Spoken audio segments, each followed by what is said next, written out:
కుప్పు సీనని అయినా 30 సంవత్సరాల నుంచి డాక్టర్ ఫీల్డ్లో ఉన్నాడు. కొన్ని ఆరోగ్య సమస్యల వల్ల 1 సంవత్సరం నుంచి ఇంటి దగ్గరే ఉండి చాలా ఇబ్బంది పడుతున్నాడు. మందులకు వచ్చి నిమిత్తం సాయం చేసే దాతలు ఎవరిని ఉంది ముందుకు రావాలని చెప్పి చేస్తాను కూర్చొని.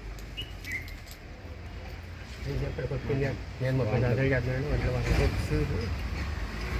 ఒంట్లో బాగుంటుంది ఖాళీ చేతుల్లో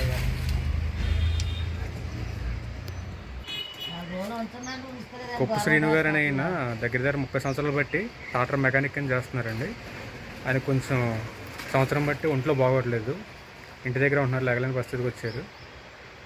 హాస్పిటల్కి వెళ్తానికి మందులే కొనుక్కోవడానికి కొంచెం డబ్బులు లేక ఆర్థిక ఇబ్బందులు పడుతున్నారు. ఎవరైనా సహాయం చేస్తే బాగుంటుందండి. ఇంటికి దాతలు ఎవరైనా కొంచెం సహాయం చేస్తే బాగుంటుంది.